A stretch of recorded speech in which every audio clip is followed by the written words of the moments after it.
back in your life on this Thursday morning. Thank you for tuning in to the Mayn Idea podcast. It is getting cold outside, ladies and gentlemen, and that is why today's episode is brought to you by www.getskisystem.com, the #1 source for online strength and conditioning for ski enthusiasts.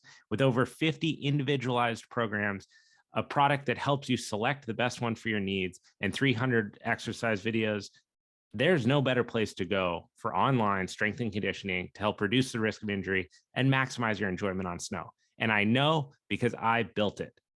On today's show, we have a friend of mine, Mike Karpenko. Mike spent over 20 years in the fitness industry. He's been a mentor to many. Currently, he consults with fitness companies, helping them launch their products. He also created and launched Tapout XT, which was a very successful MMA-inspired at-home workout, Xbox Fitness, Extreme Combat. He's been a consultant for the famous at-home training program P90X out of Beachbody, and he's been a guest on the Dr. Oz show. He's a great guy to listen to. He has some very cool insights into the training industry, how it began, where it's headed, his things that he loves about it, and those that he feels like need to change. And this was just a really enjoyable conversation. We scheduled it for an hour. It went to 2. Without further ado, the one and only Mike Karpenko. Mike, thank you so much for joining me, man. It has been a long time coming, I think. I met you at Equinox years ago. Just someone that, every time we chatted, whether it was like, hey, how's your day going? Or what are you training today? It would always just ended up being a 15-minute conversation, no matter what. And, since then, when I decided I was going to do the podcast, I just knew that you were a guest that I wanted to have on here. So I really appreciate you taking the time out of your schedule and making this thing happen. It's an honor to be here, Abe. From the very first day that I saw you train at Equinox, I think that I knew you're just a next level guy. And you were very separate from the rest of the trainers, from, your care, from your training to, your modalities. I'm just like, that's just a next level guy. He's going to move some big things. Thank you, man. I appreciate that. It's, I've thought a lot about how I actually wanted to start this. And I feel like it could be very easy to be like, hey, Mike, where are you from? How old are you? What do you do? Blah, blah. And like, no one would listen. And when you sent me back the email, like one thing that stuck out that like, I just want to jump right in here. Let's do it. It's just kind of like, we go way back to young Mike. Like Mike's a kid, right? You're middle school, high school. And you mentioned this whole thing about like insecurities. And the reason I want to talk about this is because I think that the fitness industry is so interesting, especially having now, you've been in it 20 years. I've been in it coming up on 10. And you think from the outside that it's just these people that they got it all figured out. They take care of their health. They train all the time. They feel really good about themselves. But then when you get on the inside, you realize, and I'm like included in this group of people, right? That first episode was all about this. You actually find a bunch of people that were super down most of the time at one point, whether it was substance related, it was self-image related, it was insecurities, identity, home life, whatever. That at one point they got pushed into the direction of like, I'm going to make myself the goal. I'm going to train super hard. I'm going to like get the mindset that I wanted, the body that I wanted, whatever. What was that like for you when you were a kid? How did that all come about in your life and show itself? I think, what you're saying there is true, is that, we're all faced with obstacles that we're going to come across in life, from as early and as way back as we can possibly go to every day right now. I mean, we're faced with those obstacles, and what separates those people that are going to be successful is how we deal with them. Mm-hmm. And I look back when I was a kid, and I would love to say it was a fun time as a kid. And it was. There were some parts of me that were awesome. I mean, the only things I ever wanted to do was play sports. Right. Because I thought it was like this equal playing ground for me, and it didn't matter what people said about me. If I was the best playing sports, nothing else mattered. And but it wasn't the truth, really. Like you had said, like I literally lived in a shell of being like the smallest kid. I was, I went to school, and I was one of the early kids in the class. So everybody was always older than me. So everybody was always bigger. Puberty hit before everybody else. You name it, I seem to be behind that behind the wall, the obstacle there. But the real thing for me, which was weird, is I was a thin kid. Like you could see like my breastplate, you could see my rib cage. I had abs. This is as added. I could send you a picture if you want. You put it in this gas, but as a kid, I had abs, and my parents' friends and adults would say to me all the time, like, "What do you have, a turtle shell on you?" And they would mock it out. And because you could see my breastplate right here, and smoking was prevalent back there. Yeah, I'm 52, right. So smoking was a little more prevalent. They used to tell me that it was like an ashtray, and that they could put their cigarettes out on my breastplate. So I would go through and cover it up like crazy. Like I literally, in a pool, even though I was considered to be one of the best soccer players in the area, in the state, I would be in a pool and I would have a shirt on. I would never take my shirt off. And we had a pool at our house. I was just so subconscious about my size.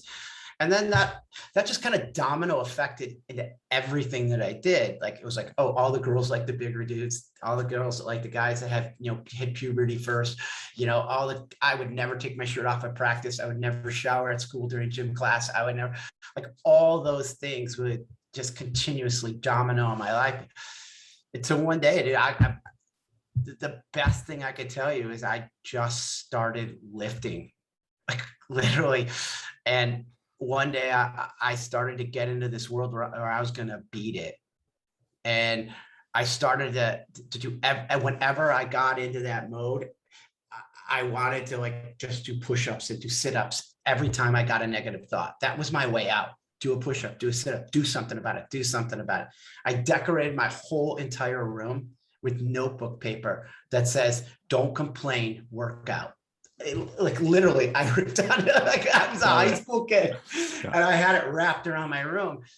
And it, as much as I, don't like talking about it, because it's something that was hard on me, and it's probably the reason why I want to help so many people, and why I do what I do today, and why I care, and why you and I have had such good interactions, because I want to listen, and I don't want anyone ever to feel as though they're picked on, anyone ever to feel that they don't fit in, or not have the knowledge that they possibly have an answer to a problem that they could have being healthier and more fit.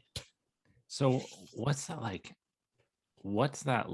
You're at the pool. So I had this very similar thing, right? I think I've told you this in the past. I had that same, it was a asymmetry that produced a protrusion on one side of my chest. Some people looks like an ashtray, some people looks like a mountain.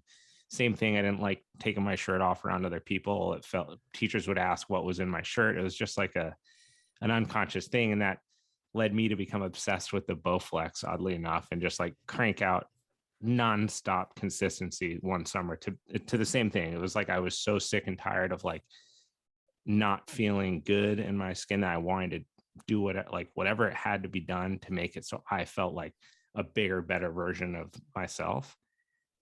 What were like the voices in your head that you're hearing when you're at that age, as you lead towards this decision to like handle that? Well, the first things that would come to me was, I'm a loser. Mm-hmm. And I don't know why it's happening to me. Like, I don't know how to make myself better. Like, I literally was like, wow, why do they, and the questions, why do they have it and I don't? Why am I different? Like, what's wrong with me? Like, why can't I have a bigger chest? Like, I asked a lot of questions rather than beat myself down. I wanted answers. And I think that kind of leads me into that world of why I seek knowledge so much, because I'm always in this sphere of like, if I can know the answer, I can fix it. Why do you think that is? That like there's some, because and this is a unique thing to talk about, because we're talking about someone who felt like too skinny, right? This is when you think of, I don't know, when kids come to mind with body image issues, usually it's related to weight, but it's not always related to being underweight. Sometimes obviously it is, but to grow up in feeling less than for being underweight, being really skinny, when you're like faced with those thoughts as a kid, there's not much that's happened in your life yet to push you towards like coming up with a positive outcome for it, to instead of getting from I'm a loser, why is this happening to me, to well, I'm really a loser. I have no friends. No one wants to talk to me. I hate high school. Like it can very slippery slide that way. What things in your life do you feel like nudged you over in the other direction? Because you're so young at that age. When you say the other direction, do you mean the direction of when I started to take action against it? Yes, Or exactly. I think it's classic rock bottom. When you exhausted all of the opportunities. Like I wore 4 t-shirts in high school so that I would look bigger. And when you still exhaust every single option and are still said, oh, you're so small, you're so skinny, or oh my God, you have a turtle on your stomach. When they still say it, you've got nowhere else to run. You've got nowhere else to hide. And you just say, what am I going to do about it? This is either going to beat me. And that wasn't a conscious thing of me saying, this is either going to beat me or I'm going to beat it. Right. That wasn't it. It was just literally, it was like my last option was, I'm just going to start attacking it. I'm just going to start trying things. I'm just going to try and like, if I want a bigger chest, what do I need to do? I got to lift bigger things. I got to work out. If I want to be, I had to eat more food. Like I started setting alarm. This is a true story. I would set an alarm at midnight and I would buy one of those giant tubs of weight gain. You're like weight gainer 5,000. Yeah. And I would literally set an alarm at midnight, and I would, and when I would get, it would go off, and I would go down to the kitchen and I would make a shake and wake up in the middle and then go back to bed. Because I wanted to get all those calories in to gain as much weight as I possibly could. I would take a loaf of bread and I would make peanut butter and jelly sandwiches. And there was a rule. I just set these rules on myself. Like if you went in the kitchen, you had to eat a peanut butter and jelly sandwich. And that in and of itself is super unhealthy. I mean, that is awful. It's about like, I think people typically see issues with food as restricting it from yourself, but it can be equally as unhealthy when every time you interact with food, you have this weird conversation where you're putting rules on top of it for yourself, or you're rewarding yourself for doing certain things. It's like it becomes a game that you play with yourself, whether you are big, fast, strong, lean, whatever. There's a whole spectrum to the unhealthy relationship that we can have with food. I think, especially being back down in my age, I'm 52 now, and it was not an age of information. When you were there was no internet. There were books, there were magazines, 3 major news channels. And, I literally transitioned from a black and white TV to a color TV. Right. So I went through that process. So I listened to like, what? Yeah. They're like, what is a black and white TV? But going through that process, and not having that information, you just try it. You make up solutions in your own head. And what's the solution? Eat more, grow bigger. What happened when you started to see this catch? Like you have these hacks for yourself. You're waking up in the middle of the night. You're scanning the pantry for additional sandwiches that are nearby. And then as this starts to work, right? Because I mean, if anyone, if they look you up and just kind of see where your trajectory of your career went, it was quite in the other direction, right? I mean, to leading entire full-blown like Tapout XT workouts sessions and deliverables for people all over the world that can do these workouts, and you're the guy leading it. I mean, that's the polar opposite of the person wearing 4 t-shirts, at school. How does that happen? I think inside of a lot of us is that we know that we're a lot smarter and we're better than what we beat ourselves up for, or what we think people view ourselves for. And inside my head, I always knew, and this may sound egotistical, but I always knew I was better than what I was doing. I just knew it. I mean, it was one of those things where I know I can be smarter. I know I can be faster. Look, I may not look the best, but I'm one of the best soccer players. I don't really care. So in my head, I think that when we think this through, is grabbing a hold of finding what fuels your intelligence and what fuels who you are and your potential. And rather than being comfortable, and I sat back and I literally was like, at what point in time in my life am I going to just keep taking this, as opposed to, am I going to do something about it? And when I started to do something about it, it made me understand that I'm not a typical person. It made me accept that. Maybe that's a better way of putting it. It made me accept the point in time in my life where I'm not like everybody else. I don't learn like everybody else. I don't look like everybody else, but I have potential. And it was time for me to push into it, because I found a way for me that's best for me. That may not be best for Abe or best for somebody else, but when I started to find that system and find those things that worked for me, I didn't care what other people thought.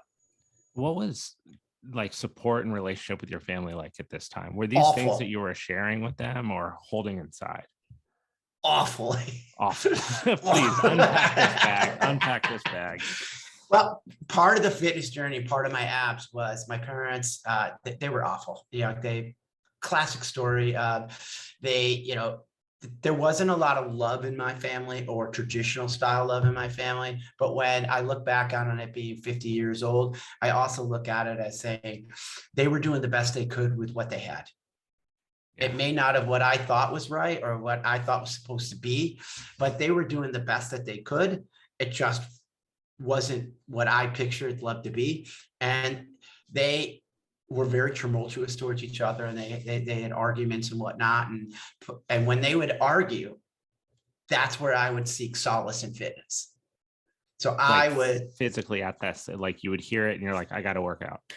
Yeah, that was my run. So what I would do to become a better soccer player, a better basketball player, and to get abs, I begged my dad one day in a garage sale to buy me one of those ab benches where you just, it's just slanted. We found it at a garage sale, and I begged them. When they would argue, I would go down in the basement or into the garage, and I would just do abs, because it was like, oh, it's a piece of equipment, use it. Right. And I would just do thousands of abs a day. No lie, because they would argue so much. And then when they would argue at night, I would go outside, and I would either, because my dad had bought the side yard and given me a soccer field at the age of 10, I would literally just shoot goal. I would just shoot penalty shots, and I would pick spots, and I would just set up like 10 soccer balls, and I would just shoot like for hours upon hours. I would shoot free throws until 1 a.m. My neighbors would come outside and go, hey, can you go to bed, dude? Like, I got to get up in the morning. So talking with anybody, it didn't happen, because I wasn't a cool kid either. I was kind of a loner. I had friends, don't get me wrong, but I didn't have close friends. I was a jock in the middle of rock and roll people, and who loved to smoke and, smoke pot and music. Those weren't my things. My things were, give me a ball. Anything that I could compete with you, I could beat you at. So it wasn't as though my entire my family, I had an older brother, a younger brother, all very different. My younger brother is a doctor, brilliant, oncologist, triple boarded. My older brother works for the Postmaster General, brilliant guy. We all just were loners in our own world. And I think that when I look back on my house and being able to talk about any of it, it wasn't good. It wasn't healthy. And my dad was overweight when I grew up. And I think, I watched my dad be bullied by people and make remarks about his weight, which probably superimposed on the top of me of being even more subconscious about my weight, and being like, wow, like people look at you for the way that you look. Like you're seeing that happen, and in a way you're just sponging it in, whether it was a direct conversation with your dad or not, but it's like, hey, people out here can treat people like shit. And this is happening to my dad right now. And now I'm seeing it, and I'm going to internalize that. And who knows where that panned out later in the future for you. I would say that's 100%. And I'd also would say it's exactly why I'm really conscious and aware of the people around me and the way that I act to be an example. Yeah. I really try to be, as honest and as open and be a good listener and not to, tear people down, because I know the long-term effects of it. I know how I beat my dad up, and I know how I internalized it to be like, people are staring at me. Right. Do you feel like that pushed you to become, because you've always struck me as extroverted, but in the environment you're in, yet an actual introvert. Like, even talking to you now, knowing you in like at the gym setting and how social you are, and you take the shirt off your back for anyone, but then there is this part of you that's reserved and internalizing and thinking about the world around you all the time. Do you feel like that is a result of that upbringing and how you came into this industry? And do you lean on that as a strength? I do. No disrespect to military at all when I make this comment, but I'm like a Navy SEAL or a Marine in a room. I'm always conscious of everything that's going on, like everything. I'm watching people, how they're interacting, like even to the fact that, I watched you for months and how you trained. I watched how you interact with your clients. I watched how you programmed. I watched, just how you moved yourself and how you worked out and you did your own workouts. And I'm like, that guy's a beast. Like, that guy is next level. I knew that before even, kind of talking to you, or even as just saying hi to you. I'm like, I'm making friends with somebody who's a next level human. And I mean that like in all kinds of, respect. I often call it a curse, and I often call it a gift. Like, I'm able to see the whole room, but I can't turn it off. That's a tough part to get across, I think, to not just trainers in commercial gyms, but just in general. When you're doing anything, especially when that thing is in any regard entrepreneurial, which if you're a trainer in a commercial gym, you're not really like an entrepreneur, because you're technically working for somebody else. They're taking a cut of your pay. They provide you with all the overhead, the marketing, yada, yada, yada. But it is entrepreneurial in that to be successful, you must go get your own business. You must nurture that, grow a clientele base, treat people with respect, provide, timely returns on any kind of information and communication, yada, yada. But this idea that you are constantly being evaluated when you're not looking is so valuable. And it's very hard to instill when people are taking on a new position. Like, your example is very crystal clear. When you step in a building, especially there, you're watching people for months and months and months. And this happens all the time.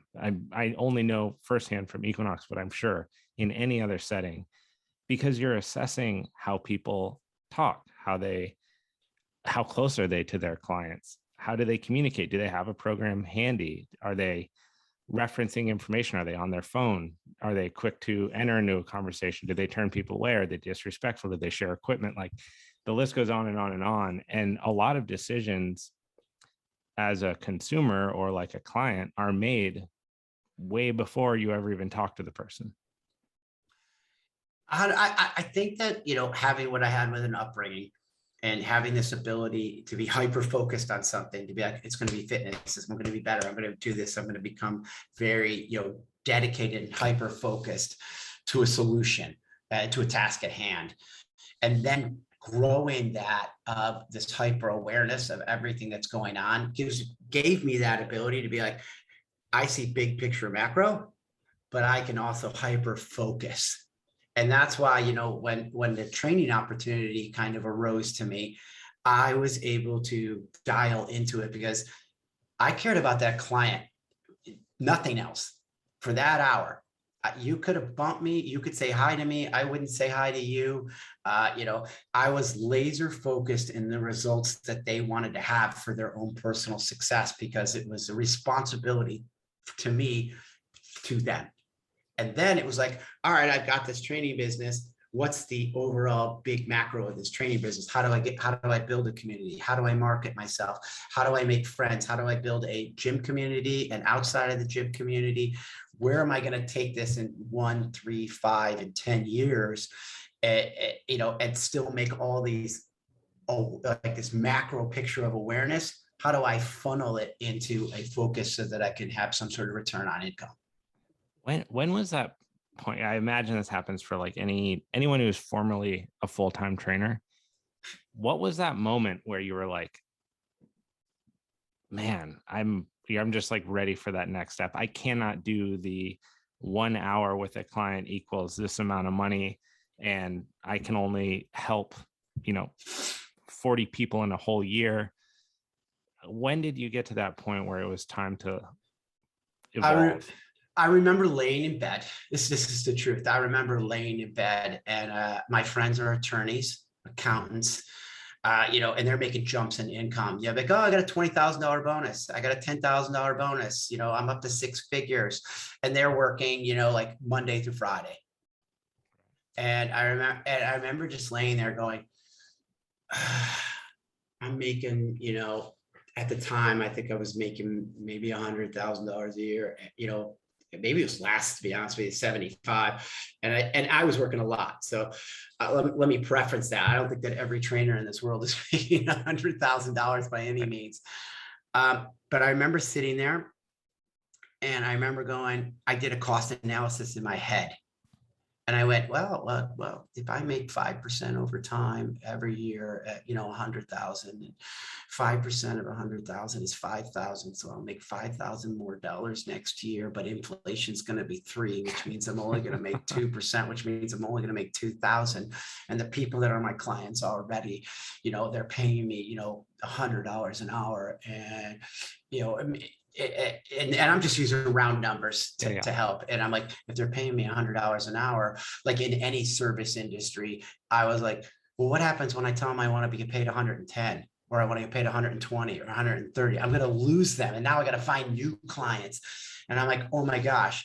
So that was like stage one. And then as I was laying there in bed, I just remember saying this, well, I don't have a girlfriend, I'm not dating anybody. I work nights. I work evenings, so happy hours out, hanging with my friends are out, all my attorneys, my friends that are going out afterward. I'm like, they're out there. I go early mornings. I've got to be home early anyways, because my first client's at 6 or 7 a.m. I work every Saturday, which means I can't have any weekends off, which means I'm not going skiing. I'm not snowboarding. I'm not going away with my friends. I'm not wine tasting. I haven't even explored California. I haven't done anything. And I go, I'm just in this perpetual grind of what's going to happen to me in 3, again, that cliche statement, in 3 and 5 and 10 years, because on top of all that, I didn't have a brand new car like my friends did. I had roommates, my friends didn't have them. And I didn't have health insurance, and I was just getting by. And I'm like, how am I ever going to have this family, have kids, have a girlfriend, have insurance at the age of 40? Did you ever think of leaving and doing something more secure, like going to grad school and going down that route, or any of those options ever stick out to you? No, I was horrible at school. I knew that I hate rules. I hate working for other people. That's why I like creating things. And that's why I consult well with a lot of companies. I come in, I don't have to live by the rules. I get to make the new rules. I get to, break things apart, put them back together for you. And, we get to move on from there. But for me to go in and work for somebody, I mean, even when I worked for Beachbody Inside and I was an employee, I had a woman, like their vice president, goes, hey, Mike, do you want to work from home? You're a big distraction here. People just want to talk to you. They want to talk fitness. Like you're really not, like, you're just the biggest distraction. We love you, but people are not getting their work done because they want to talk to you, and you just talk all day. I'm like, sure, I won't come into the office anymore. How was working with Beachbody? I mean, it's at the time that you were there, it was how long ago? 2003, 2004 is when I started there as an in-house employee. And I mean, they're like at that moment, right? They're beginning to bustle. They're about to produce P90X is about to come out in a couple of years, right? They're behind that. They're behind. Mm-hmm. I mean, Insanity, 21 Day Fix. That it was. I will tell you, day one with them, and that's an interesting story within itself to really unpack. But working with them in the beginning was amazing because the mission statement was We were only coming out with one program a year, and we only had 2 trainers. And the only thing we wanted to do was put out the best possible program possible to help as many people as we possibly could. And this is DVD, right? Like mail-in DVD, internet is all around, but it's not like booming like it is now. No one's streaming anything. This is straight to mail, right? Yeah, it was direct sales, and it was infomercials, which means 3 payments. Your first payment's free. DVDs, even VHS. So those of you guys that don't know what a VCR is, if we're VHS, it's crazy. But we were groundbreaking, and we were disruptors in the market because nobody else was doing it. Right. So to feel as though I was part of this groundbreaking disruption to help other people that was going to be innovative was so empowering and so enthralling to me that I worked literally 7 days a week, 12 to 16 hours a day for them, because I literally loved what I did.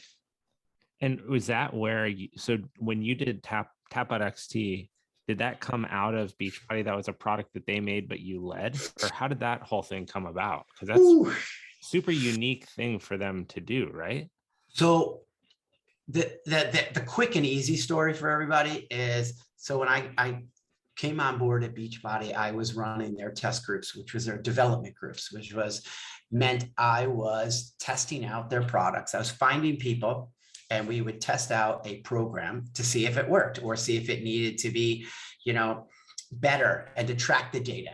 To be like, all right, what's going on there? Is it good? Is it bad? Who does it work with? Are people getting injured? Is it going to be successful? And then having success stories that were built so that eventually we could market the program to say, this is what it does. It works. Here is credibility. And those are real, right? Like when these are real people in their homes. They're doing they're getting paid to become a test subject within the product on account that they then send you whatever results they produce, right? It was too hard, or, hey, look, here's me with a newspaper.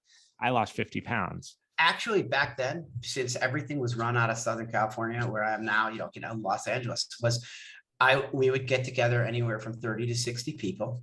Yeah. And we would have the super trainer, that's what they call them, super trainers, or me. And we would train those people live of the program. So they didn't have to follow the DVD. They would actually, like if Monday was plyo, well, I would teach plyo, or, Tony Horton would teach plyo. If Tuesday was this, that's what would get taught in person, because they just hadn't made the DVDs yet. Because obviously to make the product, it was back then, it was a big process to have anything that you could give to anybody. Right. So we had a controlled environment, and I would track all that data and do that. And in any market, especially in the fitness market, there's expansion and contraction. And what had happened is that Carl, the CEO of Beachbody, amazing guy. And he came to me one day and just said, we got to downsize. We've been up at this level. We've got to downsize some employees. And I was part of that downsize. And he's like, you're in development and we're not making any new products. So we need to be able to tell you, that you're not going to be able to work. And I said, okay, no big deal. Like, I was like, right. Freedom. I can start, because I was training other people at the time, and I was kind of building the training business then. And I go, no problem. We'll work together again at some point in time in the future. Well, in the future, he calls me, and I'm building this training business. And as he calls me, he says, hey, you can work as a contractor for me. And just so basically they want your mindset, but they don't want to give you the health benefits and everything for it. I don't know if that was it, or it was just like, hey, we only need them for a project. Right. I like to give Beachbody as much credit as I possibly can, because they definitely gave me a lot. I think that was probably an element to it. Like, hey, why would we pay him, all these benefits when we could just pay him per project? And it allowed me not to have any responsibility to them and continue to build my training business. Totally. And, just through that process, while building this training business, I became known as who's the guy that gets testimonials for infomercials. So I built an entire business helping other companies with their programs and their products and testing them and getting, people to have before and afters or testimonials for that. So I built a monster business helping many infomercial companies. And during the time that I was training, I was also training fighters, and I was training, I built up this business of celebrities and fighters and athletes and whatnot. And one of the companies that wanted to do an in-home fitness program was Tapout. Like the MMA apparel brand, no longer, but I mean, for those that don't know, I don't know if there was a bigger brand in fighting before the UFC then did the Reebok contracts and now the Venom contracts, because before that, Tapout was, if you had Tapout on your shorts, I mean, you're the dude. Like, that's the most recognized. They were pumping all the fighters up with tons of money. They're actually taking care of fighters. You had the personality with, I don't remember their names, but the three dudes behind Mask, Scrape, and Dan, punk ass Dan. Right. And they were just like, they lived it. They were about it. They believed in the sport. And I think that was the biggest thing, is like those guys believed in MMA way before Conor McGregor even happened. But back to your story. So they want to do an. So then what happens is, so Mask, RIP Mask, he passed away in an automobile accident. And when you have such a big brand that, like you talked about, that usually what happens, or what can happen in those situations, is that companies can acquire these brands to continue on the ability for the brand to live. Right. And there was a company that acquired it. And then there were a group of people that were like, hey, we want to make an in-home fitness program. So they licensed the name of Tapout from them to be able to use as an in-home fitness program. And was their idea to draw in MMA enthusiasts, fight fans, like kind of before, I mean, now, like I can't walk outside my house 15 feet without bumping into like a training facility. It's awesome. I love living here for that reason. But back then it wasn't dime a dozen.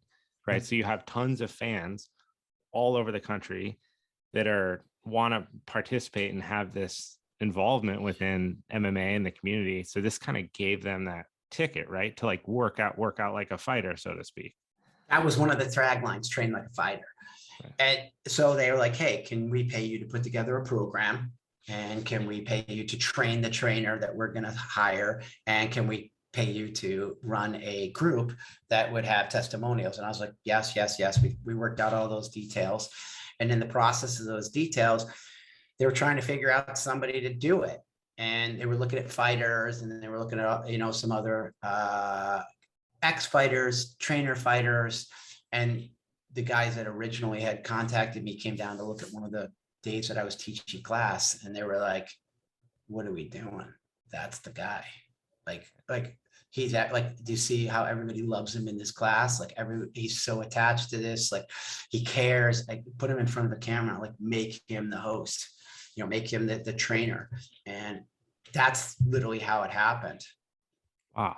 And so you guys produced what's the production line for that? Like you do like X amount of videos for a season, and then you do multiple seasons, or just like at the time, it was kind of like there was a template for in-home fitness programs. I think we did 12 workouts with a couple additional workouts, which involved a calendar and nutrition plan. And then, you would see what the life cycle of that would be, which would probably be a year to 18 months, depending on how good it was. And since there wasn't a lot of competition, it had that life cycle. And then, it turned into the next level. Then I went and shot another one. Like, okay, Tapout 1's done. Let's do Tapout XT 2. And then we shot that one. And then I stepped away from that business model. That was an interesting step away, which you probably would love to hear, because I gave up millions of dollars. Yeah, I absolutely want to hear that. I also want to hear what it was like. I mean, you become a trainer. You start to realize that you can have this impact on one person at a time. And they are big impacts, right? I mean, some people you redirect or participate in the redirection of their life track and get, years later, I'm sure you still hear from people that you impacted as a trainer one-on-one to this day, that their lives are better as a result of meeting you and you guys working together and coming up with plans and habits and all these kind of things. when you get into a setting like working on the Tapout XT videos and you start to see the multiplier effect of like, okay, I'm Mike, I'm leading 30 people in this video, but we just did, how many hundreds of thousands of sales, individual units that I now know are going into a home. Each home has at least 2 people that are doing it. And you're starting to see like, whoa, what did that feel like? Did it feel the same as helping an individual one-on-one and having that connection? Or what was that like for you? Well, I'll back it up for a minute, with personal training. And I think you and I share this, which is going to be a very interesting moment where I don't think a lot of trainers have this mentality. And I think you and I have this. Again, this will be me having awareness is you and I know for me for sure, I would not take a client just for the sake to train a client. I took a client not because I needed money. I took a client because they had a goal and they needed something from me. They're like, hey, I have a wedding, or I want to plan, or I've got ski season, or I've got an upcoming fight, or, I took a client for very particular reasons, not just so they could show up and see me on Tuesdays and Thursdays. So when I saw that and I had that mentality, I knew that all I wanted to do was change people's lives.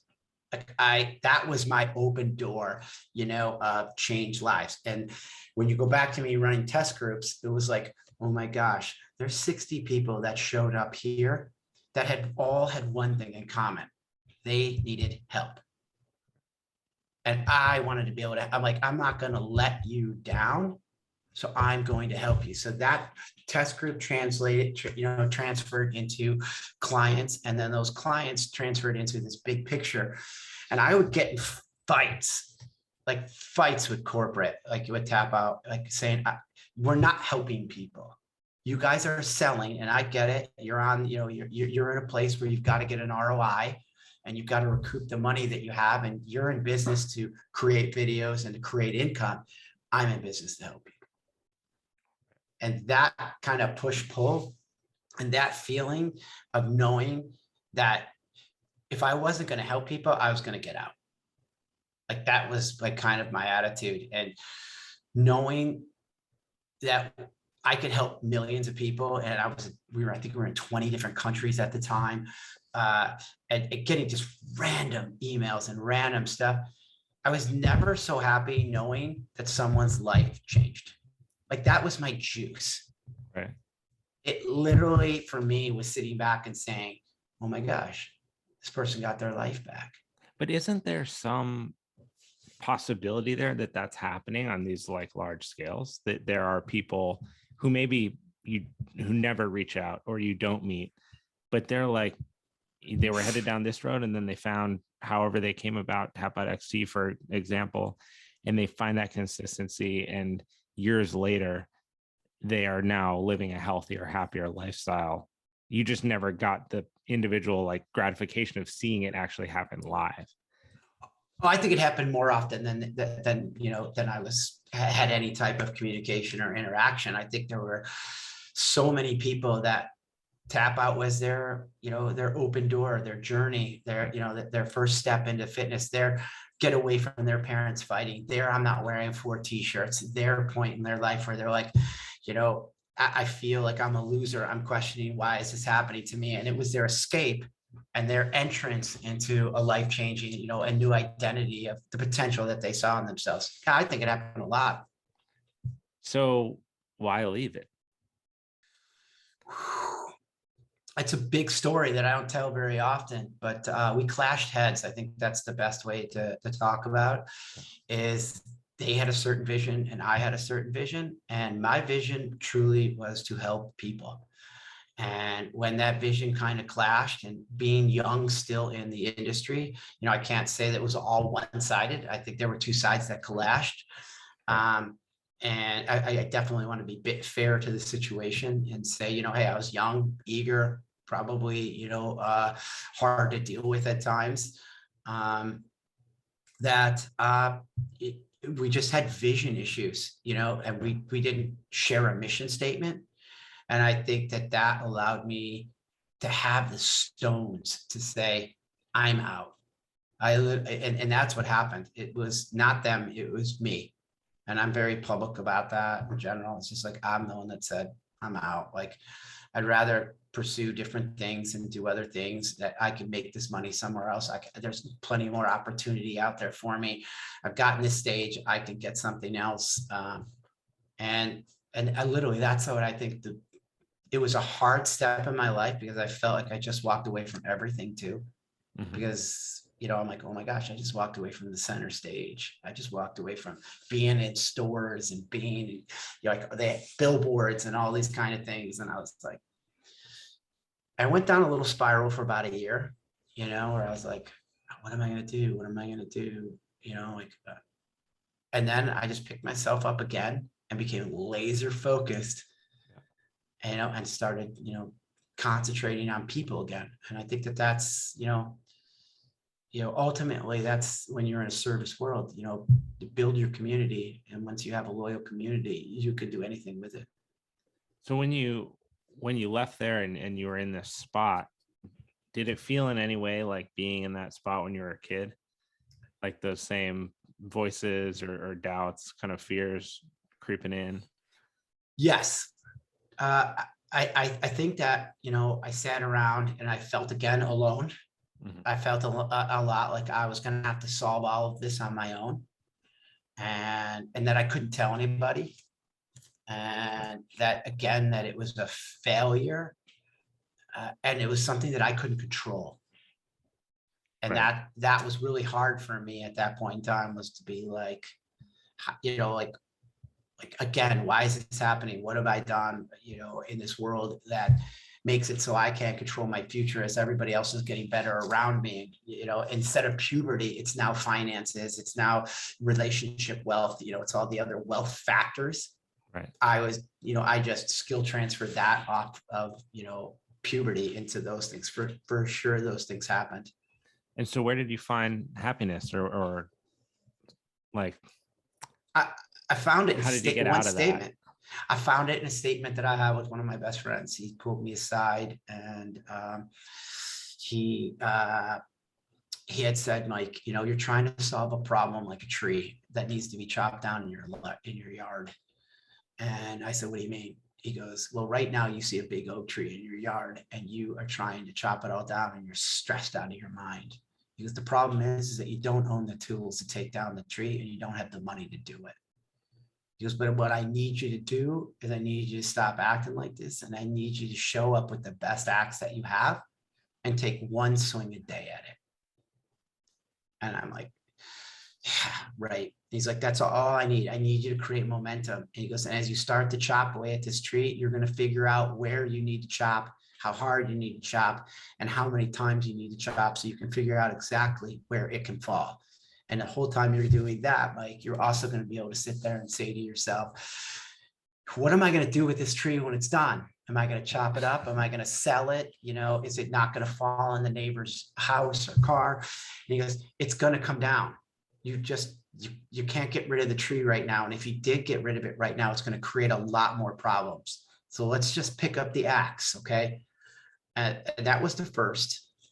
And then the second thing was, when I originally left New York, my best friend's dad at that time had said to me, and this is probably one of the most prolific statements I've ever had dealt to me, was he took me on one of those dad walk and talks, because, I wasn't really close with my family. And he was like, well, we need to talk about a few things before you leave, Mike.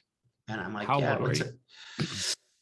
I was 25. When you left New York, right? New York. Yep. I was 25 when I left New York. And, I was working Kodak, making $65,000 a year. I was working in a warehouse. Like, life was good. I just was bored. Yeah. I didn't want to do it anymore. And he had said to me, he goes, let's go for a walk. And on the walk, he said, I just need you to understand a couple things. And he goes, the first thing is that I don't know why you're leaving, but if you don't deal with it before you go, it will end up in your suitcase. And he's like, oh, wait.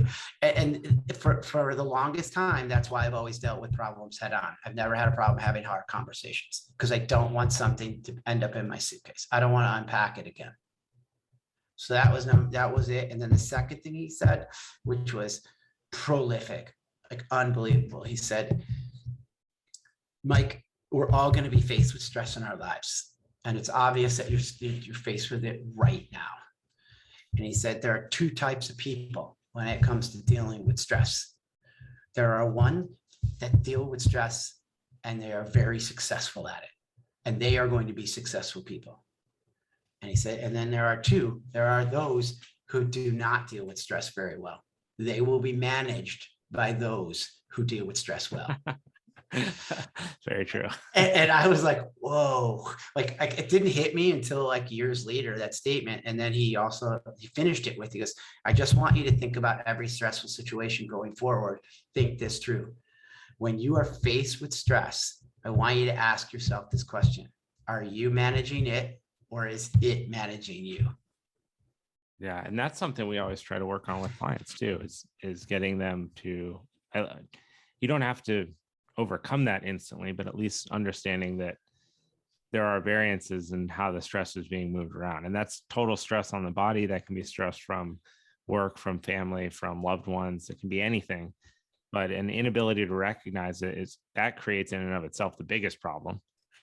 Then once you see it, that's a step in the right direction. But it's, I feel like that's something that we all will constantly work on, especially as you try to level up and do more things in your life.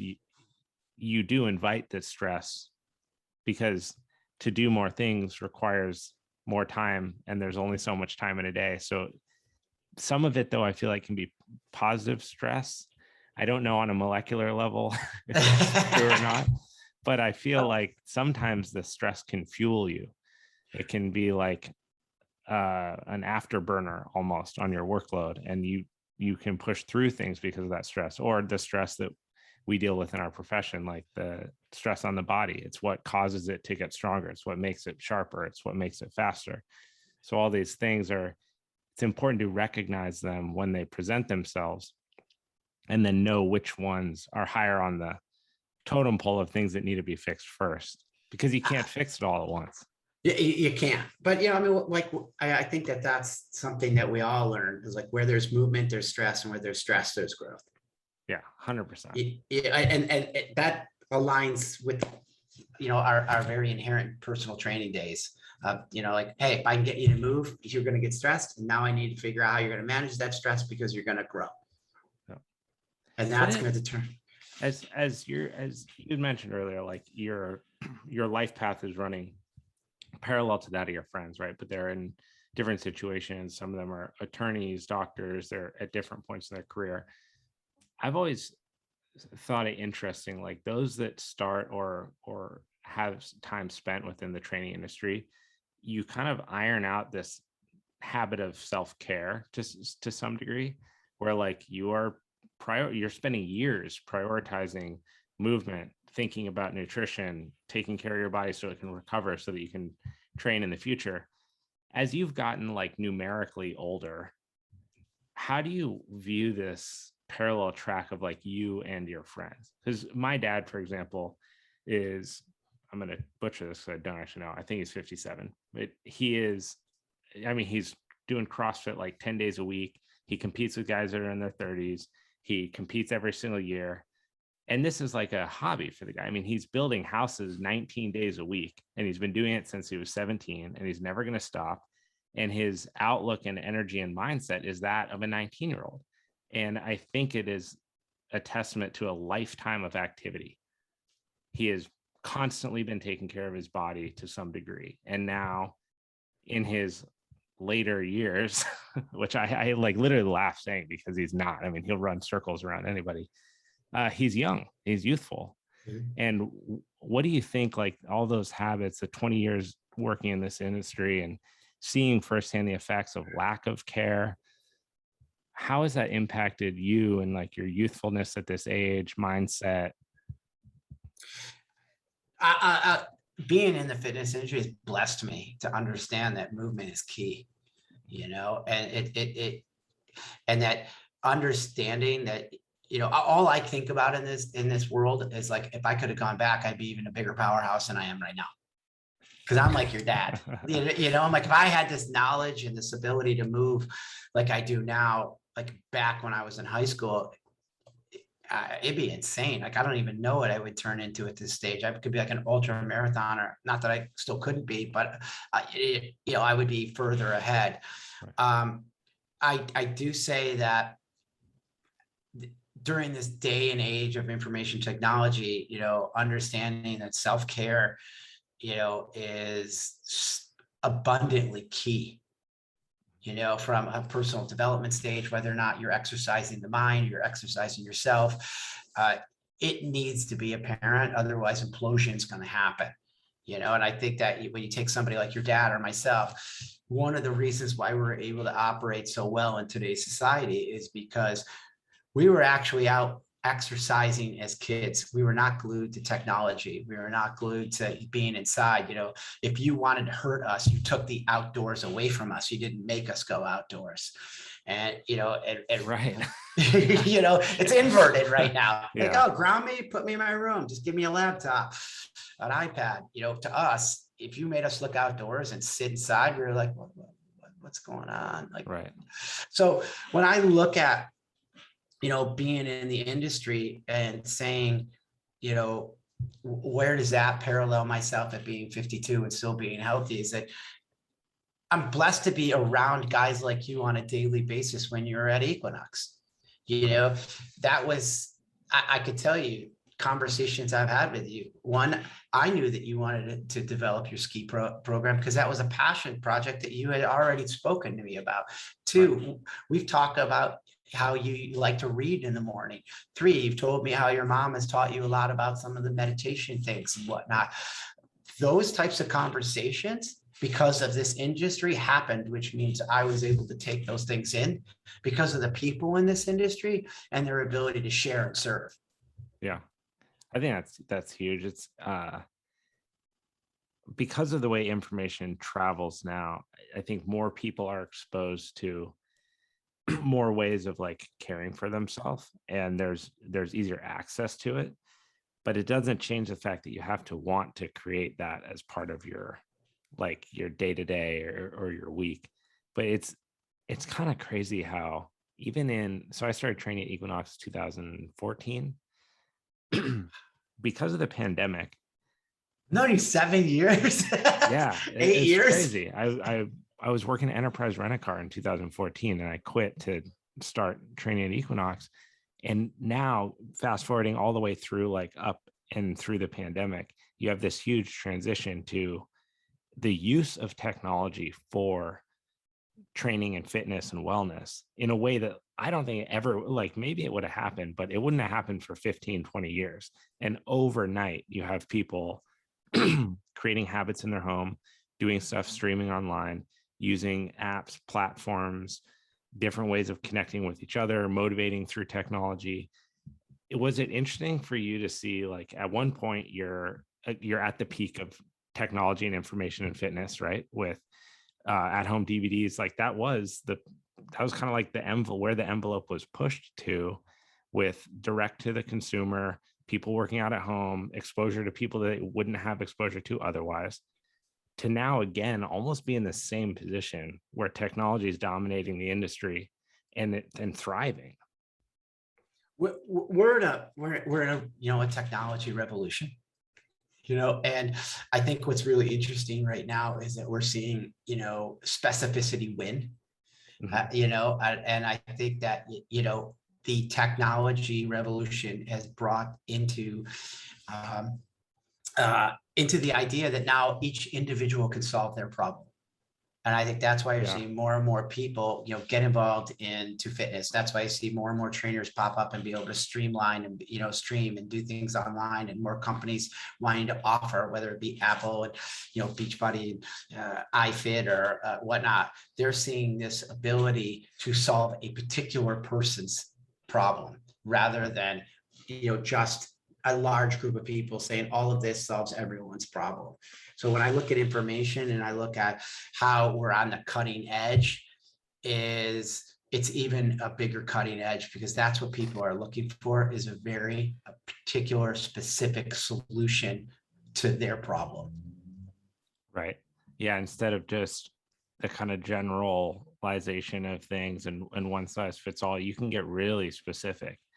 I mean, you want to train with GSP, you can download his app. You want to train with Habib, you can download his app. You want to train with whoever your favorite celebrity is on Instagram, or the person that you follow, you buy all their products, you can probably train with them. And then if you see someone and you like them, they have a YouTube channel where you can train with them. How do you, and maybe this is more of a question for, you and your business and working with people that you work with, but how do you create differentiation right now? As someone who's been involved in this industry for so long, you know the ins and outs, you've been there at the cutting edge of multiple different stages. How do you separate yourself? I think that there are two types of buyers in the market right now. They're impulse buyers, and then they're relationship buyers.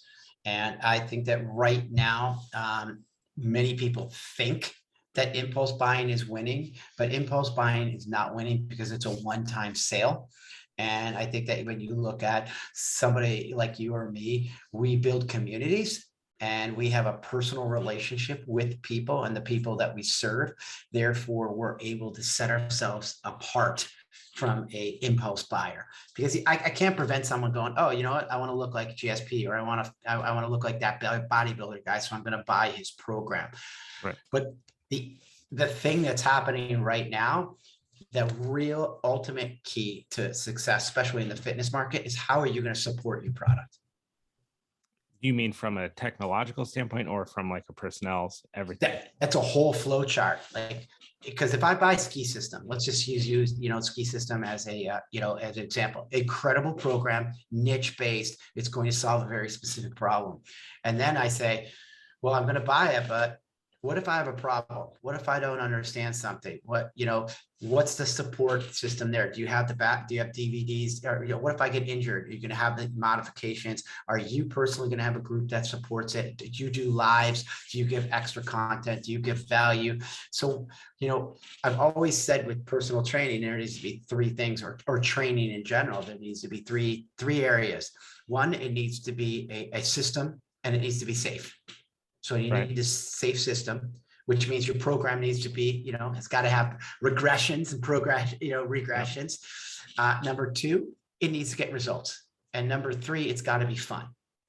Yeah. So if you lack any one of those three, and fun is subjective, fun could be getting beat up, fun could be, really, that's true. Fun could be BJJ and being, put in an ankle lock, you could consider that fun. So fun is subjective, but when you look at the overall business model of that, no one has ever left anything they were having fun with. Right. Retention. No one has ever left anything they were getting results with. Retention. And no one ever left anything that was a system that was easy to follow. Those three things are why people stuck around for my training business in general. It was just literally, and when you look at today's industry and what you're doing, or what anybody needs to do to substantiate themselves, it's meeting your customer where they're at with those three things. I feel like it can't be said enough, like the safety side of it. At the end of the day, if people are getting hurt,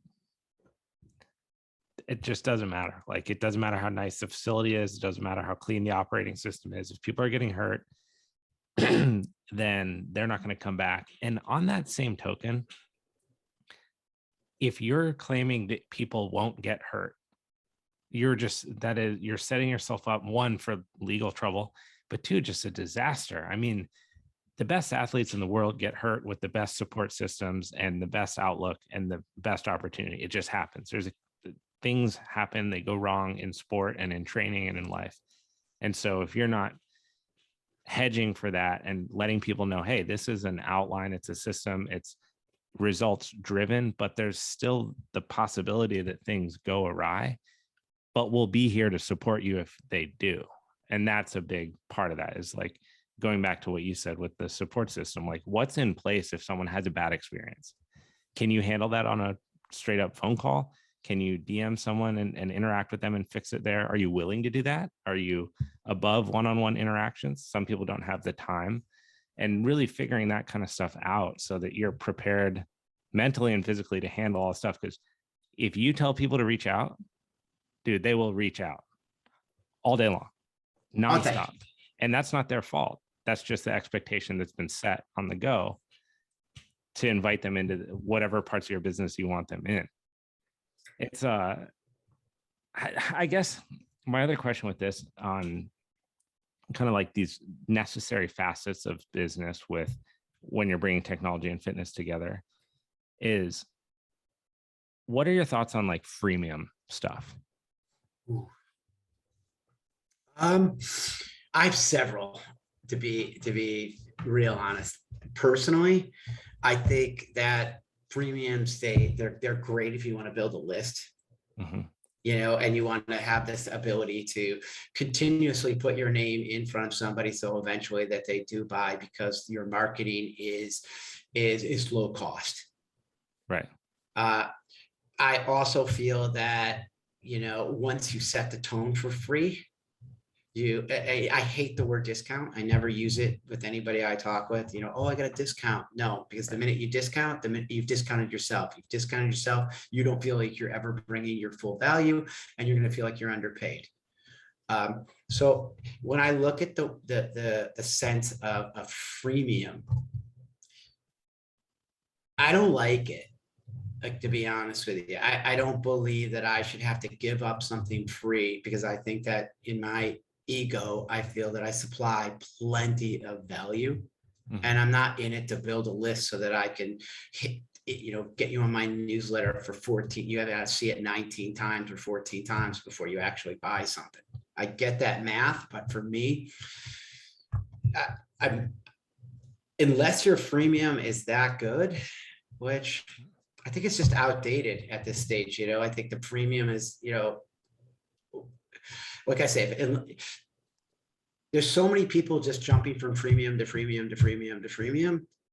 That's not really working. And people like you and I get people into systems and provide solutions, and we want them to stay there rather than, oh, you know what, take my 5, jump on my 5 tips on how to stay lean, or my 5 best ski tips that, you know, that'll help you be a better skier. When you're like, they're really probably not going to help you be a better skier. You need to get into the ski system, and you need to do that in order to prepare.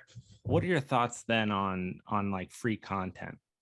So I think of this as like, for example, with the ski system, like the Instagram component of it and the social component, and then things that you can access on the website. There are things that have to be given as a representation of like, this is what we do. We want you to, like Equinox, right? You go to Equinox, they're going to let you go there for a week.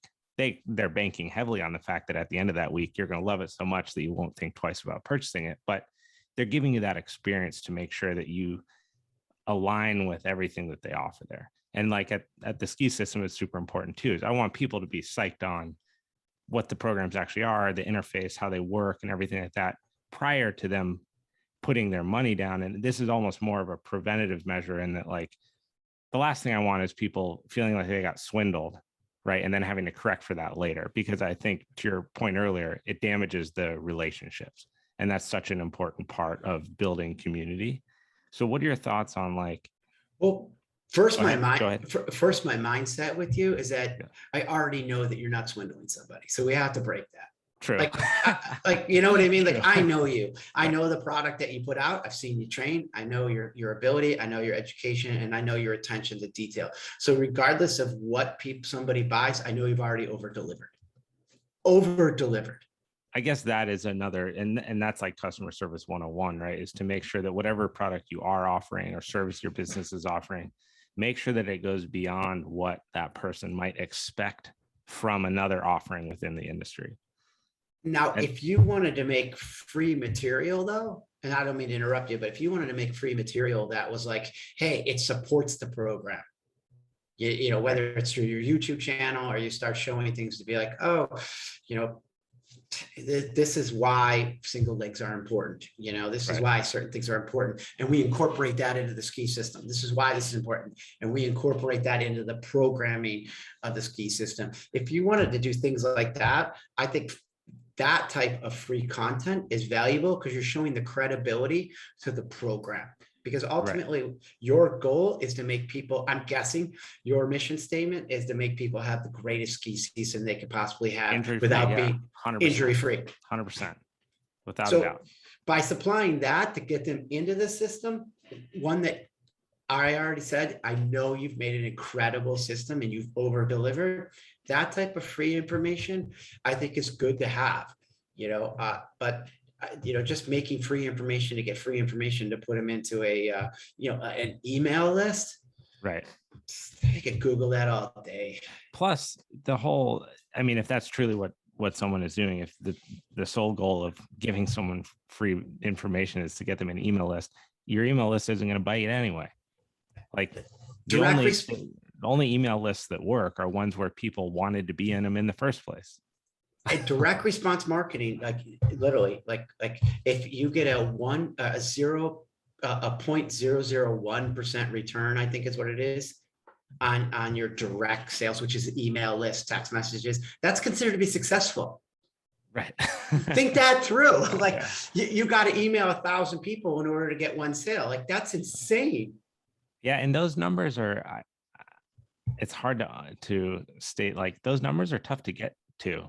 Having 1,000 people on email list it's not an easy feat to accomplish out the gate. And if you can do math in your head, because you go, oh well, if my social media aggregate is this many people, that'll be easy because I'll just ask, and then 1,000 people go, sure, they won't. And then if you're not prepared to deal with that, now you're dealing with the fact that they didn't, plus the mental, like, whoa, this isn't as easy as I thought. I remember, this is a little side story, but when the shutdown happened, like you remember how crazy that was in Santa Monica. Palisades Park was boarded up. I mean, that was like trippy. We were right on, I think down the street from you. We were living on 2nd and California. Oh yeah, right down the street. And we would like walk outside and it's like, oh my God, like you can't go in Palisades Park. You can't go down to the beach. You can't go anywhere. We do like this little loop and come back home. And it was so funny. We were down on like the grass by Santa Monica, the rings, everything down there. Yeah. We bumped into Lori one time, and she was like, I just had to get out of my house and like run. And so me and Lauren and Lori all did like a little workout. It was kind of funny. But I was like, we were coming back from that walk and I was like, man, there are a whole city of people that don't know what the fuck to do right now. That yesterday they were going to gyms and today they're closed. And so that birthed this like the shutdown fitness idea, which was wild because I've never been part of something that grew at that rate so fast. Like, and I think it was because it was so good intentioned. Like, I was like, people don't know how to train. I do. People need to be working out. I'm going to make this thing. And it was like 1 week and all of a sudden there were 200 people. And I was like building it in Excel, like, and color coding the cells to make it look cool. And then I was sending it through MailChimp via email to these people. And at one point there were like 500. And I was like, whoa, there are 500 people doing this for free. And then there's this part of me that was like, you got to find a way, now it's been 3 months that you're doing this for free. Just keep putting it out there. You got to find a way to return your time and like make this worth it. And so I started to announce that like, this was going to go behind a paywall. It would be the same production, videos, everything like that, which I felt was totally fair given the amount of stuff that was being produced.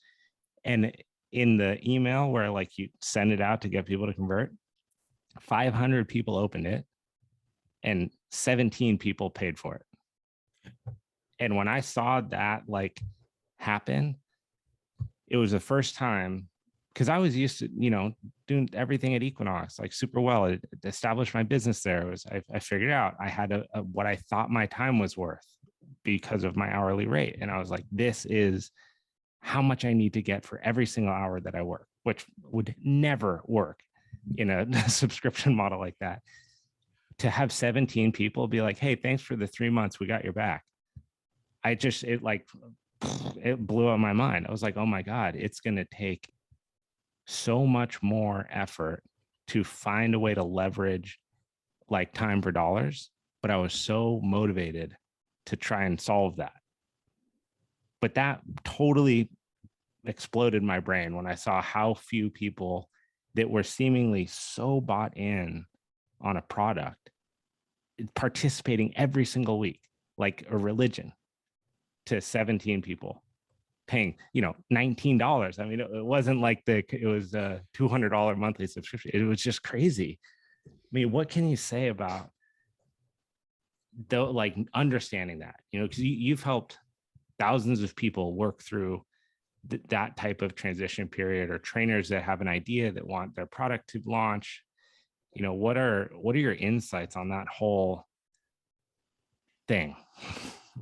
Well, number one is people love free stuff. And we've gotten into this world where, free is almost expected, because there's a saturated market of fitness trainers, or a saturated market of, like, all of a sudden everyone's a fitness trainer. Like, oh yeah, I'm a trainer. And you're like, really? I don't mean to be rude, but I'm like, are you a personality or are you a trainer? Can you program? And then they go, yeah, check it out. And you're like, you don't know how to program. Right. Like you just hurt your client. I get it. You went like squats to burpees to lunges. Like that doesn't even go together. Yeah. But I saw it. But people love it. I'm like, no, they don't. They only love it until they get hurt. And then, right. And then they don't come back. So when I look at that, and I see it, I understand that those are the numbers. That is the conversion. So when I understand that expectation, like if you and I were talking, you would be like, hey, Mike, I'm going to switch it. And I'd be like, hey, dude, probably 20. If you get 50, be happy. And you'll be like, no way. I'm like, no, dude, I'm just trying to tell you. Trust me. Like, I know the numbers. I've seen the database, I've seen this stuff happen. And when I see that, though, I see that as not that you didn't get 475 people, that you got those 25 people that did 17 people that did sign on, and your job was to serve them and to learn from that opportunity, and then to figure out, how do I take 17 to 34? How do I take 34 to 68? How do I continue to build this? And that's exactly what you did. You saw it as opportunity, not as, they walked away from you. And then on the flip side, I saw it as, gosh, man, you finally saw it. Like you saw online ability, you saw the online opportunity, where most trainers are like, I can't do this right now, like, because I can't take away from my online. I mean, my in-person. And if one of my in-person stops, then I won't be able to get paid, because I needed $900 a week. And if you take one away, I make 800, and I'm already needing that, and I can't afford it. They'll go to my online. They'll never stop coming to see me again. Where you said, oh, you got the juice, and you're like, I see it. Yeah. 17 can come to 1,700. 1,700 can go to 17,000. Whatever the number is that is yours. But now you're seeing your 30, 40, 50 hours a week multiplied to be able to help so many more people with that, and became efficient with your time, even though you still may have your one-on-ones. You still may have that come at a premium. They're not $19 now. Now they're whatever that premium is that people want to pay. And you're like, hey, maybe I only take 10 premium clients now. I don't take, right, 30. And when I see that, and I watch a trainer make that jump of not having the scarcity mode of like, oh my gosh, what if they go into online? What if I take away from my current income? Is right. When I go, he gets it or she gets it. She's going to have a business. She's got a business mind, rather than, unfortunately, and I know this is not going to be a popular thing with a lot of trainers, being employed by one of your clients. Yeah. I mean, dude, it's a lot harder, I think, to make that jump than you think it would be. Like, I've spent my entire life reading, the 7 Habits of Highly Successful People, and like the 10X rule. Like, it's just, I've been shoving it into my brain forever and ever and ever since I was a kid. I don't know why. I just like always gravitated towards that stuff. And there were years where I felt like I should do something, and years that I never did. And you like, so you think your mindset's there or you're ready, and someone will tell you, and they're like, hey, it's time to jump, time to do something different. And you're like, I think I know when it, like you just feather the gas a little bit on it until something happens and you see it.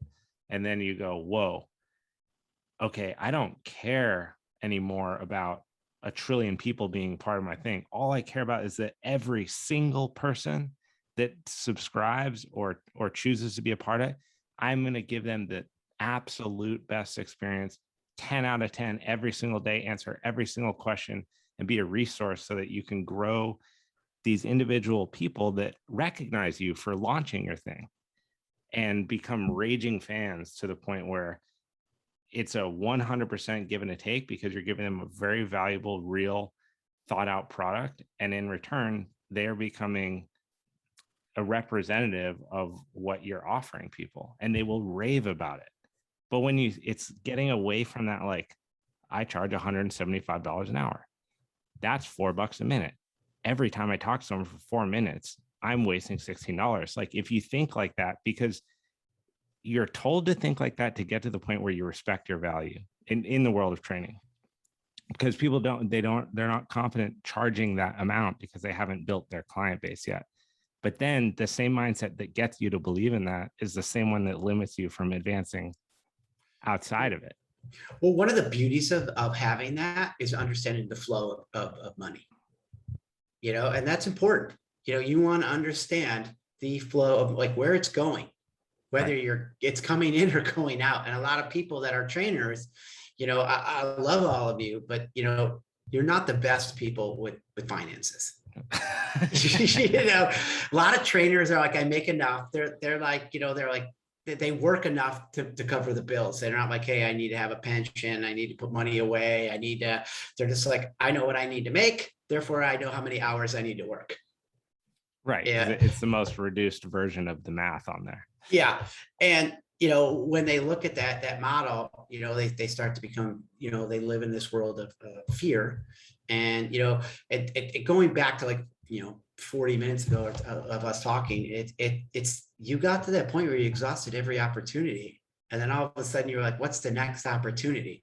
Which makes you an entrepreneur, which makes you a business person. You're like, all right, well, I got to solve this. I have to solve this. No one's going to come, FedEx, UPS.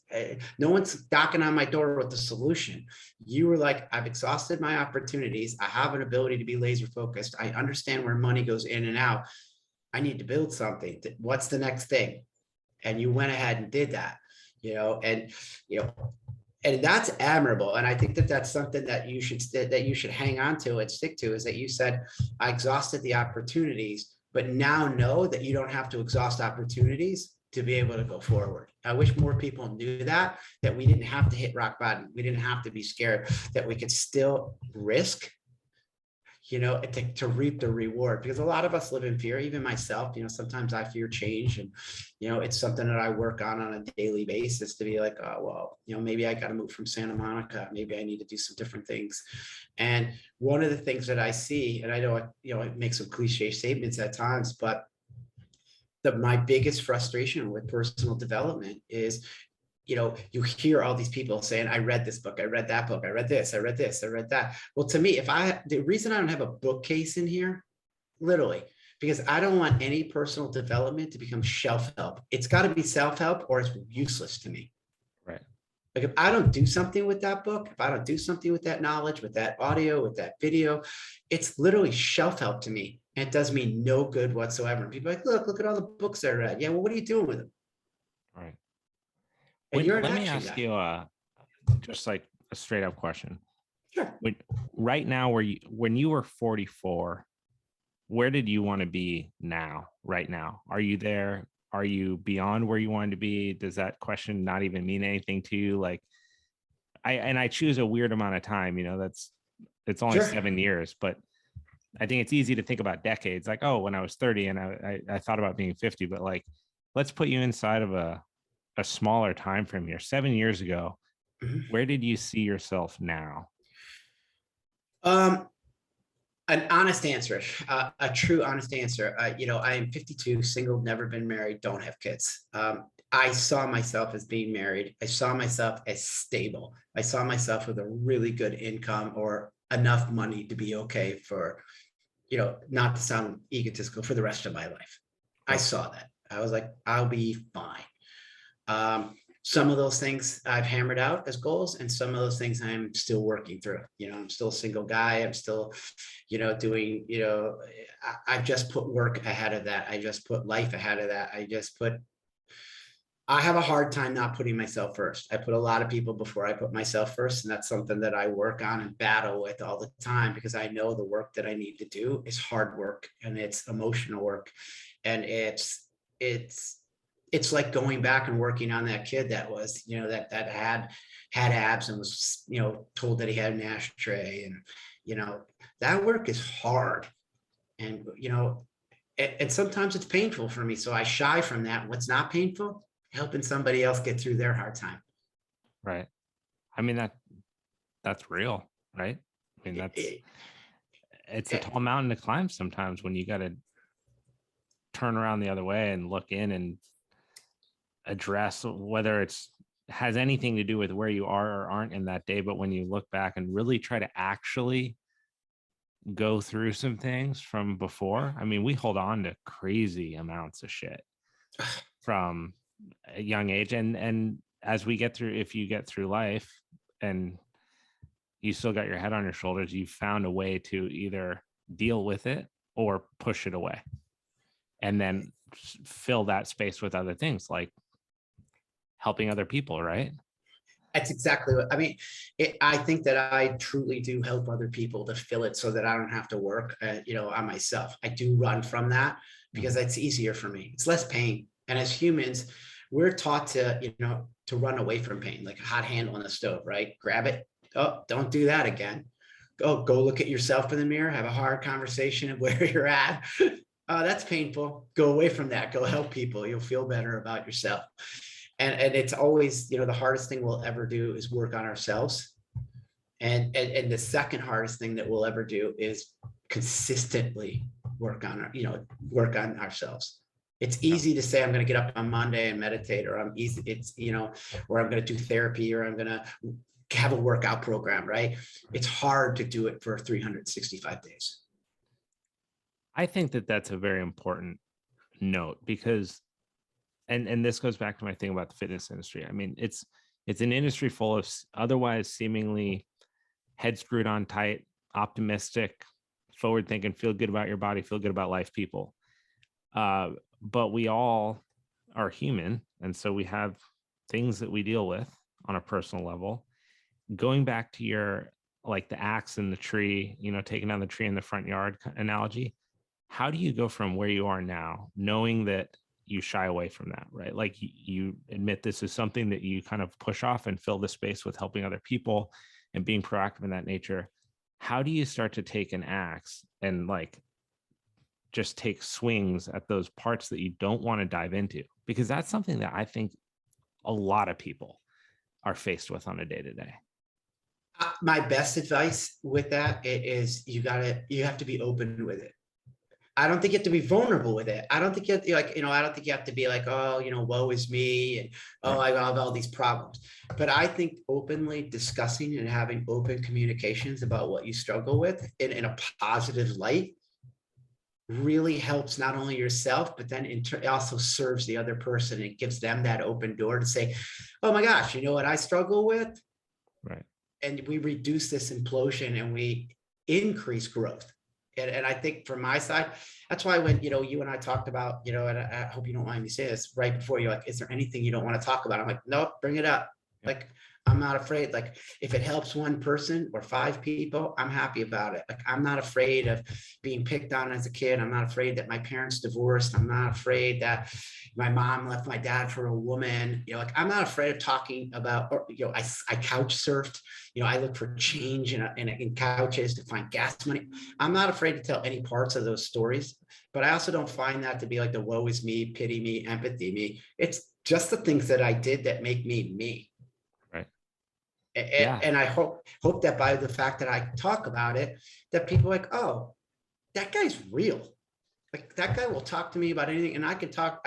I have a trustworthy place that I can talk to him and just be whatever, not dump on him, but I'm free to be me. Whatever you are, be it. Right.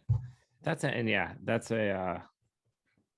important part is this line between like unloading information just to unload it and being open with people and seeking assistance from them and saying like, hey, meet me where I'm at, and this is a lot of like when you're coaching someone, this is a big part of that is meet me where I'm at, open door, what's up?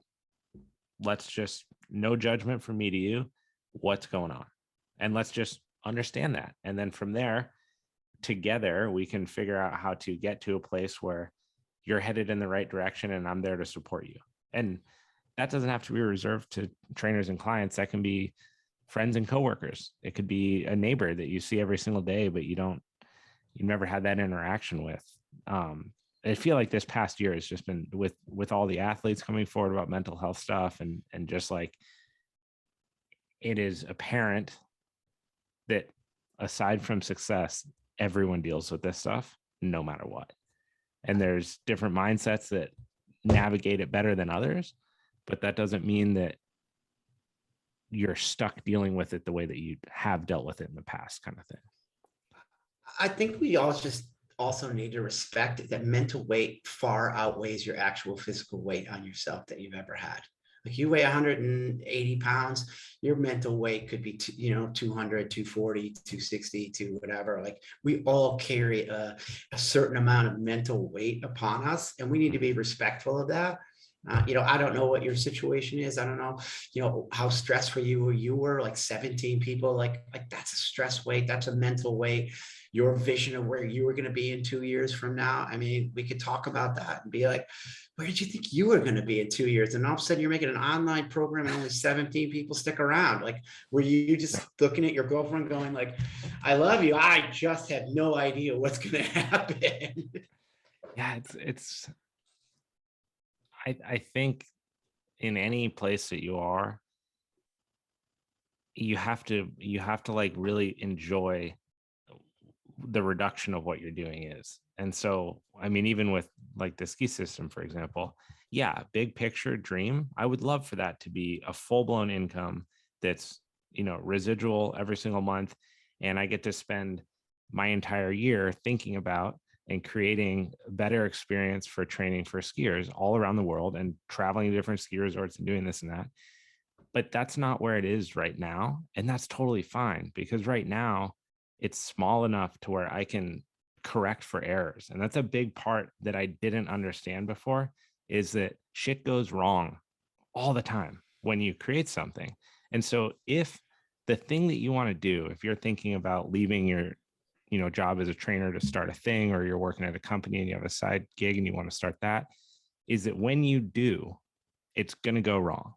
And things that are conceptualized in your head as a creator are going to come out wildly different than you thought that they should, because you're not a developer. You don't think that way. And when you give, it's kind of like if you give a blueprint to like a contractor and you just left all the measurements off, that's kind of like communicating on some of these things. And so they create the best product that you have helped design, and then it comes out and things are different. Or what happens even more time is the way that people interact with it is different than you thought that they would.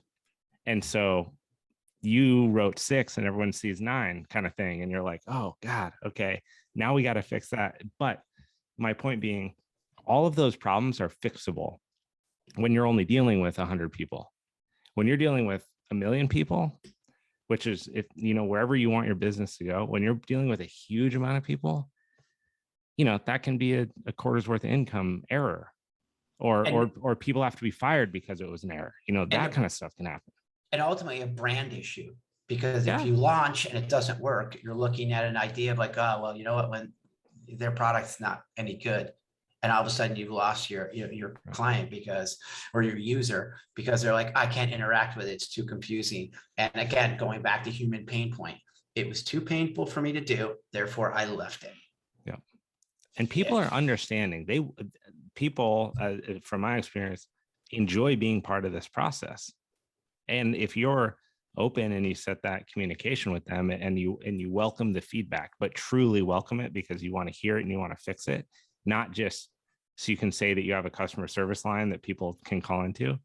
But if you're really invested in that and then you get to actually participate in this, people love it. They're like, I mean, I would love it if Rogue called me and they're like, hey, we know that you just bought a bunch of gym equipment. What do you think? I'd be like, oh, sweet. Well, the landmine sucks. The stupidest thing you guys have ever built. Squat rack's great. Like these things work really well. I love how this fits in here. It goes back to that thing that you said about community, community and relationships with the thing that you're doing and talking to the people that are involved with it. Because at the end of the day, if it doesn't resonate with them, you're not doing anything.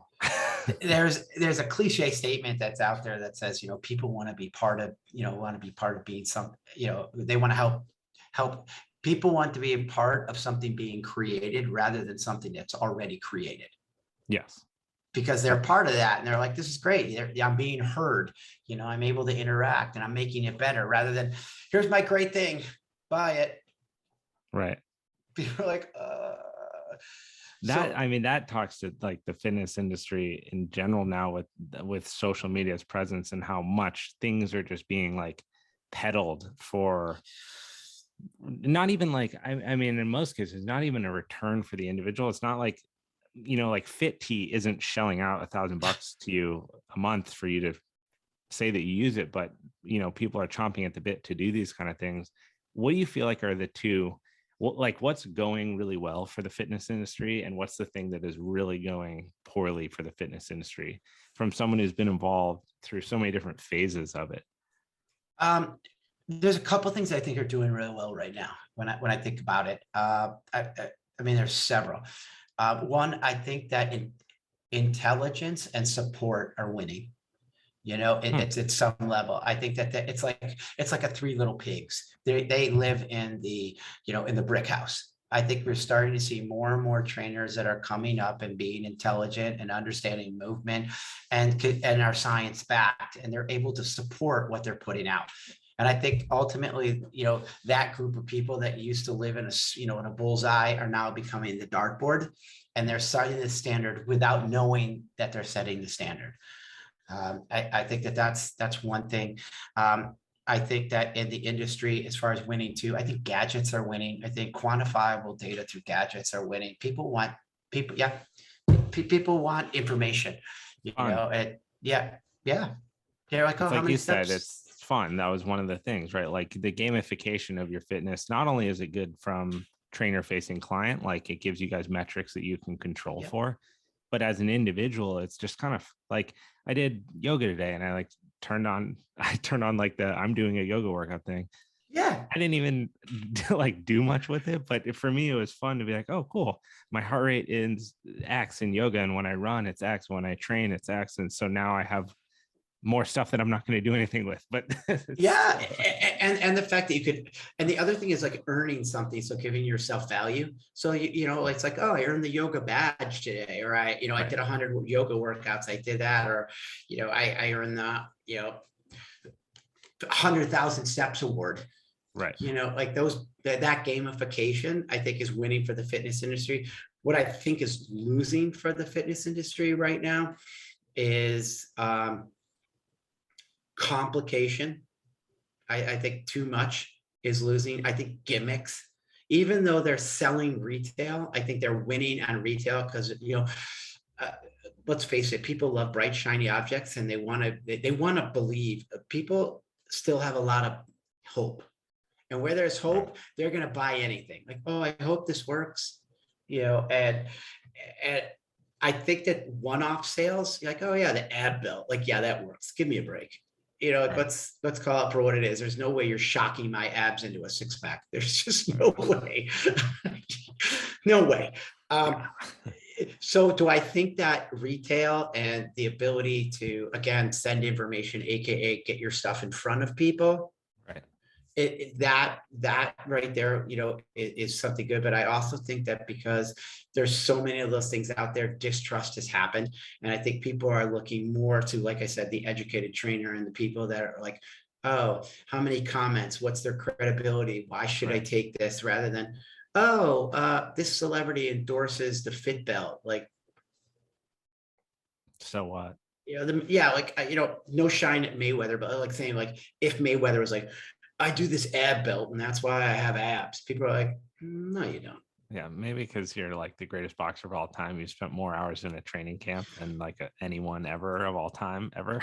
With some of the best trainers, with some of the Yeah. best programming that, Eating when under a you, microscope, getting massages every single day. Yeah. yeah, like when you look at those guys, just you look at every athlete, the reason why they're that great is because they're not injured. It's because they have proper programming.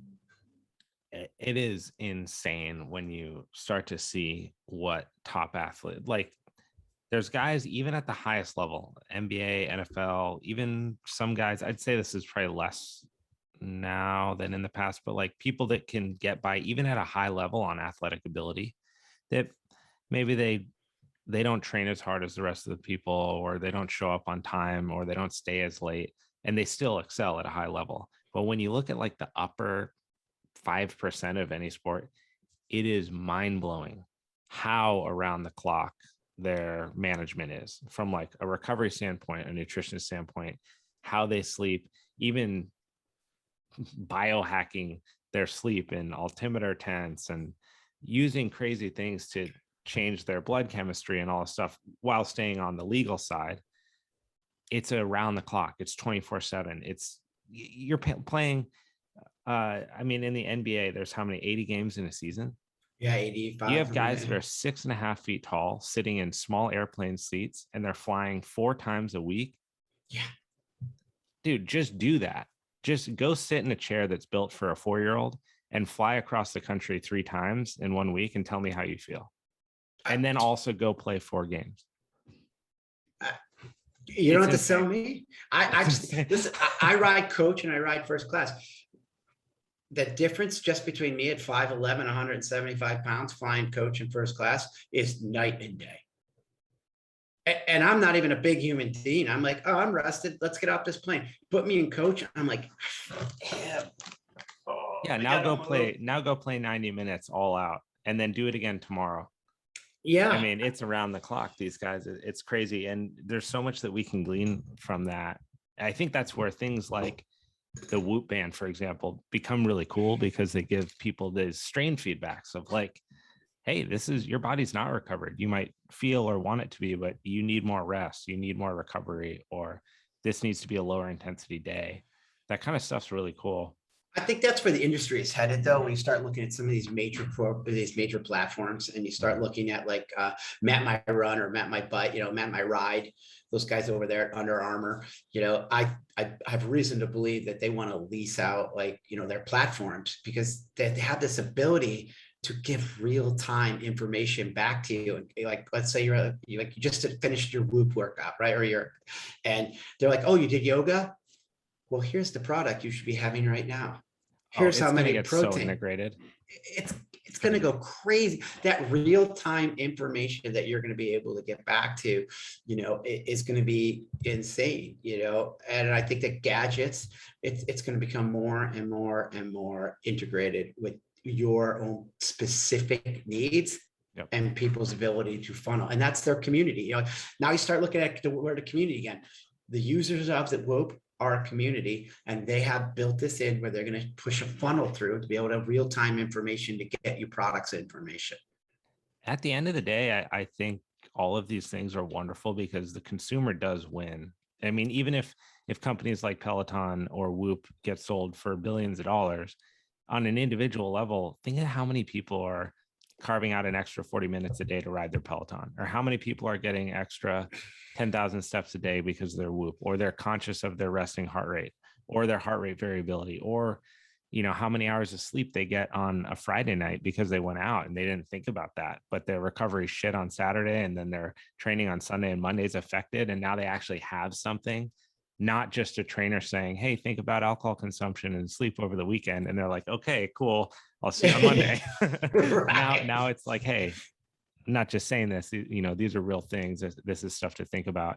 And we haven't even tapped into, like, I don't know, imagine watching football and these guys got wearable tech on there, and you can actually see how fast a guy's running and how hard he gets hit, but actually know to like a force measurement, so that when someone's like, oh my God, that was a hit, like actually that was only the 50th hardest hit of all time. He didn't hit it, he did. Smith didn't hit as hard as Jones hit, in 2 plays before.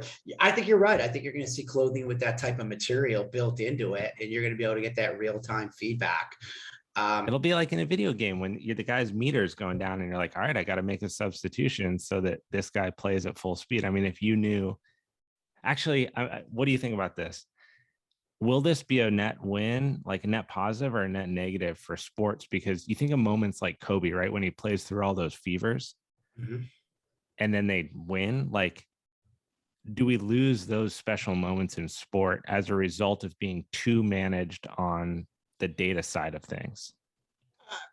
It's an interesting question. I think that we're going to lose some things without a doubt, but I think we're going to gain other things that we didn't have, and we're going to gain efficiency on the other end of it. I think we're resistant to change, and we're like, oh, we're making football too safe, or we're making, these rules are changing it. But what's going to come of that? I don't know. But I have to be open to go, what could happen? Could we have higher scoring games? Could it be, are we going to have more teams? Like, is the game going to be faster? So I don't have to sit and watch a game for 4 hours. And now is it only going to be like, an hour and a half, and it's going to run through? Like, I think the possibilities and where we're at just in general is that we're in a giant transition. When we look at everything, whether it's life, fitness, relationships, business, finances, crypto, all that stuff, we're just in this weird world of transition where everything is getting changed at once. And we just have to be open to say, I get it. More than likely, we're going to lose some of the traditions. Yeah. And that's a good thing, because we're going to gain some new ones. Right. Yeah, it was funny when you said like VHS. I mean, if you look over from the time that, the TV was made to when the VHS was produced to when like the big laser discs were made, and then DVDs, and then MP3 and downloadable. I mean, some of those happened over people's lifetimes. And in the first quarter of my lifetime, I've seen all of them.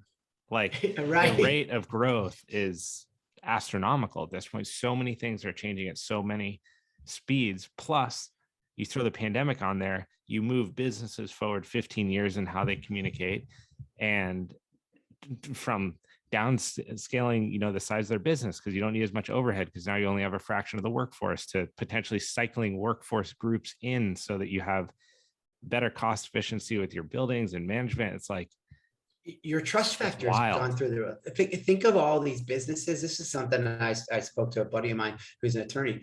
Think of all these businesses who didn't trust their employees and micromanage them, and had to have them come in order to get them to put out a certain work level. Yeah. And now, with what happened over the last year, we were forced to then take a look at and say, well, I got to trust you. I got to trust you to write this deposition, to get this certain thing done, to do the research. And they still did it because they needed to get paid. So now all of a sudden you've opened yourself up to this. Oh, I can run this business and not have the mental weight of having to micromanage people. Right. And now that energy is now displaced in other places. Like, one, is it displaced to bring in more work? Two, is it now a better home life, because you don't have the weight of worrying about what Tom and Jimmy and Lisa and Sally, and you're not bringing that home and be like, I can't believe I had to listen to her today, and I can't believe he said this, and they're fighting over pencil sharpeners, and they're painting. It's all things that are now taken off the plate, because you're all of a sudden starting to trust people more, and your reach has increased. So, like, let's say you as a trainer, you're as a trainer and you've got other trainers underneath you. Like, well, if you can't do it, guess what? At a click of a button, I can hire another one to replace you to take my client. Dude, I mean, I am in this. I thought I was the reason in some cases that it was my eyes physically on the person and the manual adjustment and everything that was creating the success in the session. Through virtual training, I found out over the last year, it has nothing to do with me.